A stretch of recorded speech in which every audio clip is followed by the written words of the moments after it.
나라마다 민족마다 그 나라의 특징이 있습니다. 가까운 일본을 보면은 일본을 생각할 때 항상 그 사람들과 만나거나 또 관계를 맺다 보면은 자주 듣는 말이 있어요. 스미마생, 네, 스미마생, 미안합니다. 뭐가 미안한지 도대체 모를 정도로 자꾸 미안하다고 해요. 어쨌든 그 문화가 그들의 각 사람들에게 새겨져 있기 때문에 매사에 그런 스미마생이라는 표현을 나타내죠. 우리나라는 그러면 어떤 특징을 가지고 있을까? 곰곰이 생각해 봤을 때 빨리빨리의 문화가 가득한 것 같아요. 그러면서 저도 이제 설교를 준비하면서 생각해 보니까 제가 엘리베이터를 타는데 보통 엘리베이터를 타면은 여러 버튼이 있잖아요. 그리고 내가 가고자 하는 그 층의 버튼을 누릅니다. 그런데 저는 엘리베이터를 타면요, 그 층의 버튼보다 먼저 누르는 버튼이 있습니다. 닫힘. 저만 그러는 건 아닌 것 같아요. 제가 곰곰이 생각해 보니까, 말씀을 준비하면서 생각해 보니까 또 오늘도 엘리베이터를 타잖아요. 엘리베이터를 타는데 제일 먼저 닫힘을 먼저 눌러요. 조금이라도 더 빨리 가고자. 제 안에도 그런 마음이 있더라고요.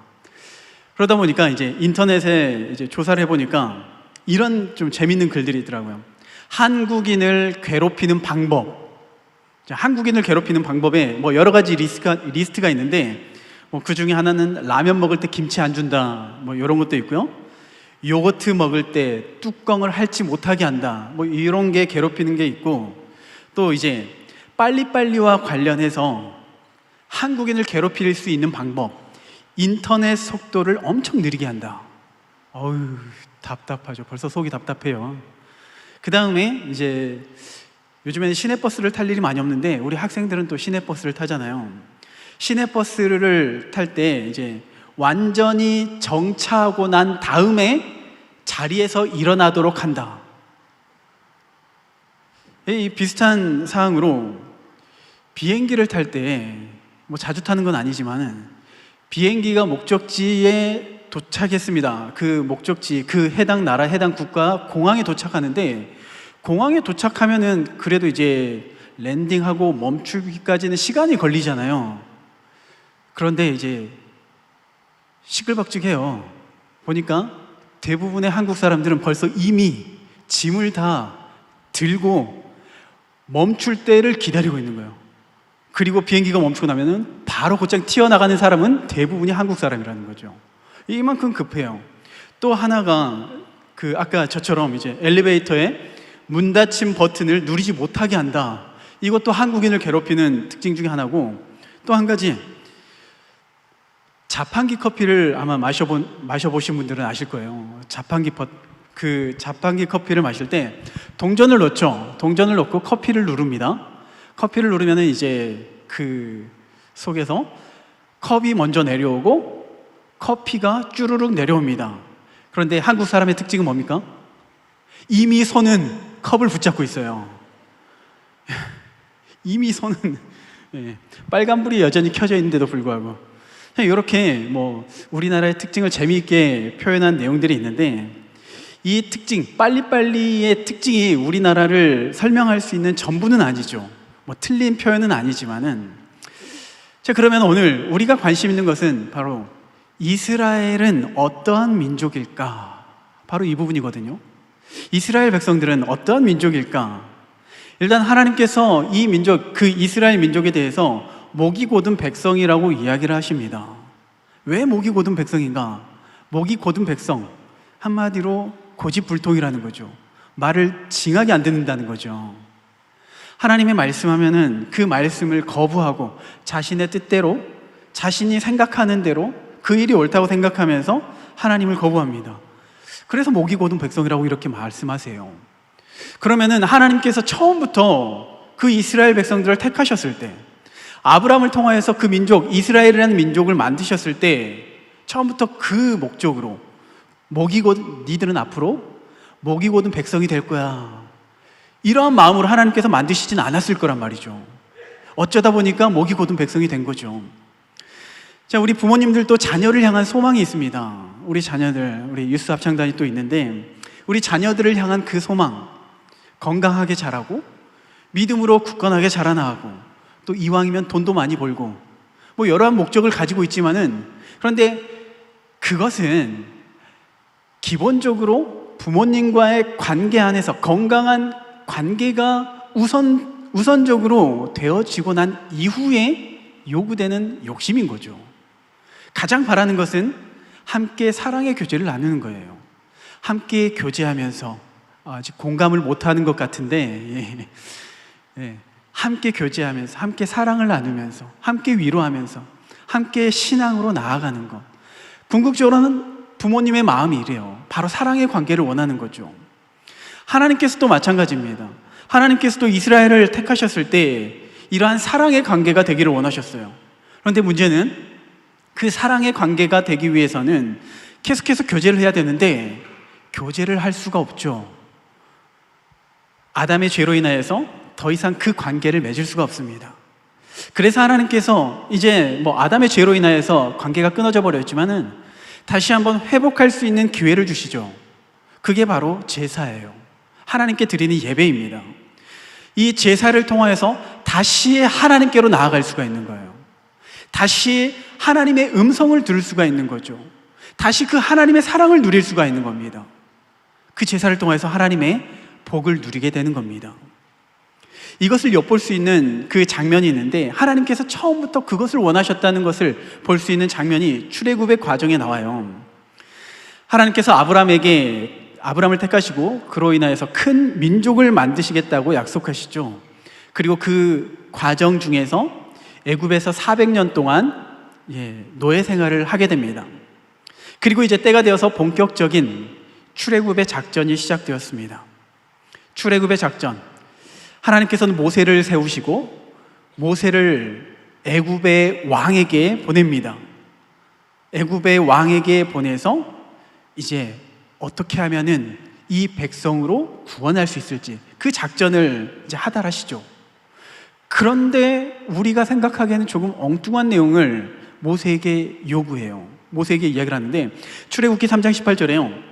그들이 내 말을 들으리니 너는 그들의 장로들과 함께 애굽 왕에게 이르기를 히브리 사람의 하나님 여호와께서 우리에게 임하셨은즉 우리가 우리 하나님 여호와께 제사를 드리려 하오니 사흘길쯤 광야로 가도록 허락하소서 하라. 하나님께서 모세에게 가르쳐 주세요. 작전을 알려주시는 거예요. 바로에게 나가서 이렇게 사흘길쯤 광야로 가도록 허락해라. 왜냐하면은 하나님께 제사를 드리기 위해서. 출애굽의 목적이 뭐냐면은 하나님께 제사를 드려야 한다는 이유 때문에 놓아달라고 말하는 거예요. 그리고 이후에 계속해서 바로에게 이렇게 요구해요. 출애굽기 5장 1절에 그 후에 모세와 아론이 바로에게 가서 이르되 이스라엘의 하나님 여호와께서 이렇게 말씀하시기를 내 백성을 보내라. 그러면 그들이 광야에서 내 앞에 절기를 지킬 것이니라. 절기를 지키는 것, 하나님께 예배를 드리는 거죠. 하나님께 제사를 드리는 거예요. 이게 출애굽의 목적인 거예요. 또 8장 1절에 여호와께서 모세에게 이르시되 너는 바로에게 가서 그에게 이르기를 여호와의 말씀에 내 백성을 보내라. 그들이 나를 섬길 것이니라. 이스라엘 백성을 보내라. 출애굽 시켜줘라. 왜냐하면 하나님을 섬겨야 하기 때문에, 하나님께 제사 드려야 하기 때문에. 이어서 20절에서도요. 여호와께서 모세에게 이르시되 아침에 일찍 일어나 바로 앞에 서라. 그가 물 있는 곳으로 나아오리니 그에게 이르기를 여호와께서 이와 같이 말씀하시기를 내 백성을 보내라. 그러면 그들이 나를 섬길 것이니라. 하나님께서 계속 모세에게 가르쳐 주는 거예요. 모세에게 이스라엘 백성들을 구원할 것인데 그 구원의 목적이 단순히 가나안 땅에 들어가는 것이 목적이 아니라 하나님께 제사를 드리는 것이 목적이라는 거예요. 하나님과 관계를 맺는 것, 하나님과 사랑의 교제를 나누는 것, 이게 목적이라는 겁니다.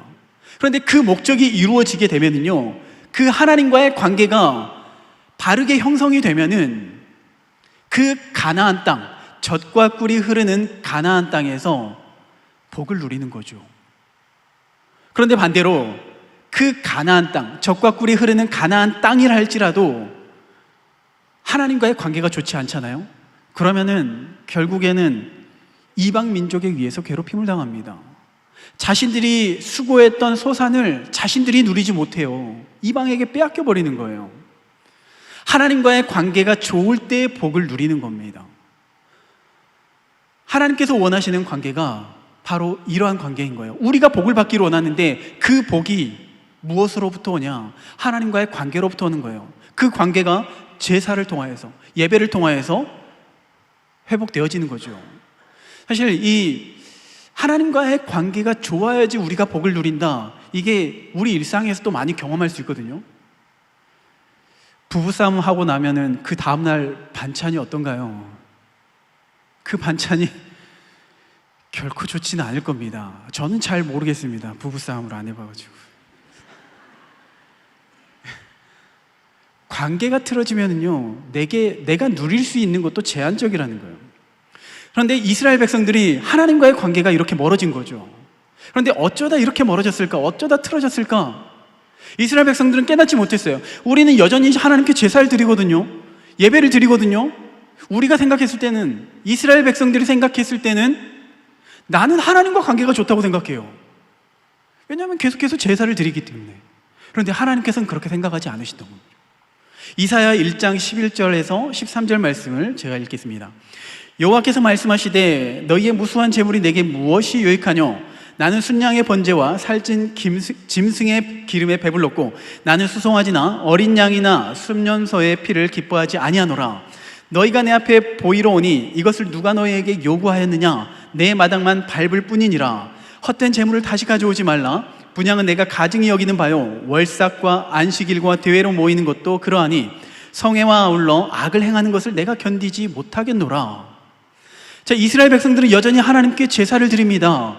그런데 하나님께서는 그 제사를 바라보시면서 나에게 악을 행하지 말아라, 나는 그것을 거부한다.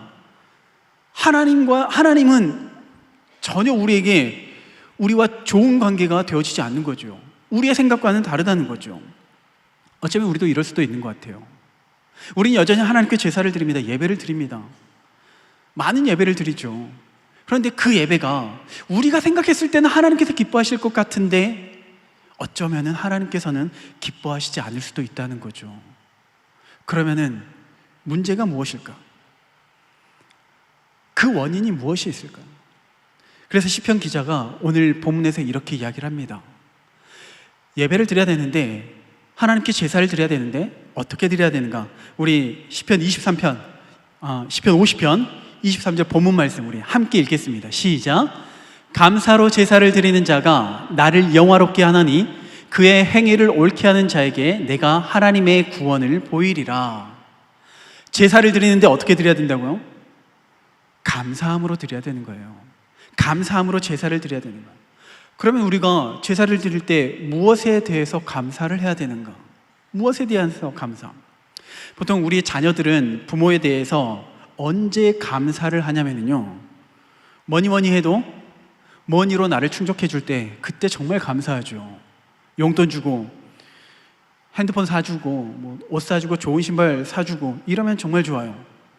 또 덤으로 가족여행을 가는데 나 혼자 내버려 두고 가족여행 갈 때 그렇게 기쁠 수가 없어요. 아마 우리 유스 합창단은 이해하지 못할 겁니다. 아직 어리다는 증거예요. 좀만 커봐요. 얼마나 기쁜지 몰라요. 이것이 행복이라. 덤으로 또 이런 사례도 있어요. 아내가 아이들을 데리고 처갓집에 일주일 내려갔다. 저는 잘 모르겠지만 어쨌든 이걸 또 기뻐한다고 하더라고요. 예. 아무튼 어떤 뭔가 이벤트가 있으면 우리는 감사해요. 하나님께서 나에게 기도 응답을 들어주시고 나에게 뭔가를 주셨을 때 우리는 감사할 때가 있다는 거예요. 물론 감사하죠. 그런데 반대로 생각해 보면요, 그 시간 외에는, 그 이벤트 외에는 감사하지 못하고 있다는 거예요. 한번 그 목사님께서 이런 비유를 말씀하셨는데, 어떤 분이 이제 운전하다가 교통사고를 당할 뻔했어요. 큰 사고가 날 뻔했습니다. 너무나도 심장이 벌렁벌렁 해가지고 하나님께서 나를 이렇게 지켜주셨구나, 이렇게 극적으로 지켜주셨음에 감사해서 너무나도 감사해서 목사님께 와가지고 목사님 저에게 이런 일이 있었습니다. 하나님의 은혜가 얼마나 큰지 얼마나 감사한지 모르겠습니다. 감사할 일이죠. 근데 그 목사님께서 그렇게 말씀하셨다는 거예요. 제 1년 중에 교통사고 날 만한 그 날이 며칠이나 될까요? 하루 좀 넉넉하게 잡아서 한 일주일이라고 한번 쳐봅시다. 일주일 하나님께서 나에게 그렇게 극적으로 구원해 주심에 감사함. 그러면은 일주일 말고 1년 365일 중에 한 번도 교통사고에 대해서 생각해 본 적도 없고, 스트레스 받아본 적도 없고, 근심해 본 적도 없고, 걱정해 본 적도 없는 그 날들은 어떻게 해야 될까요? 오히려 그 날들이 더 큰 감사 아닌가요? 사실 우리의 모든 순간이 하나님께 감사해야 된다는 거죠. 그런데 우리는 자꾸만 어떤 이벤트에 대해서만 감사하기 때문에 하나님의 감사가 점점 우리의 삶에서 멀어질 때가 있다는 거죠. 하나님과의 관계가 멀어지게 되는 겁니다. 그래서 하나님께서요, 이스라엘 백성들에게 절기를 주시는데 크게 그 3대 절기에 대해서 이야기를 하면요, 첫 번째 유월절이 그 애굽의 고난과 억압에서 구원받은 은혜를 감사하는 절기인데, 이 유월절이 언제냐면요, 그 유대력으로 1월에 해당하는 1년의 시작이 유월절로 감사함으로 지키는 거예요. 그리고 두 번째 절기가 맥추절, 우리가 지금 오늘 이렇게 감사절기로 지내는 거죠. 이스라엘 백성들이 농사를 짓고, 가나안 땅에서 농사를 짓고 그 수확을 거둔 데에 대해서 감사함으로 제사를 드리는 거예요. 보통 지금 이맘때죠. 그리고 세 번째 수장절, 이스라엘의 추수감사절기인데요, 광야의 생활을 지켜주시고 보호해 주심에 감사하는 절기. 그리고 1년의 제일 마지막 부분에서 추수를 감사하는, 수확하는 그때에 감사하는 절기. 그래서 이 3대 절기가 무엇을 의미할까? 너희는 1년에 최소한 3번만 감사해라, 이런 의미가 아닌 거예요. 1년 내내 감사해야 된다는 거예요. 삶의 모든 순간을, 모든 영역에서 하나님께 감사해야 된다는 겁니다. 오늘 우리도 마찬가지입니다. 우리가 감사의 절기이기 때문에 오늘 이렇게 감사하는 것뿐만이 아니라요, 매일 우리의 호흡하는 모든 순간 하나님이 우리의 하나님 되심 때문에 감사해야 된다는 거죠. 우리의 생명을 주시는 그 하나님께 감사하고 찬양해야 되는 겁니다. 우리를 자녀로 삼아 주신 점에 대해서 감사함으로 제사를 드려야 하는 겁니다. 이러한 감사가 우리의 삶에 임하게 될 때 하나님께서는요, 우리의 예배를 받으시는 거예요. 우리의 삶을 받으시는 거예요. 그리고 우리의 삶에 풍성한 열매를 맺게 하신다는 겁니다. 바라기는 이러한 감사가 오늘 하루의 감사로 끝나지 않고요, 매일매일 감사하는 삶이 되어서 하나님께 영광 돌릴 수 있는 저와 여러분이 될 수 있기를 주님의 이름으로 축복합니다.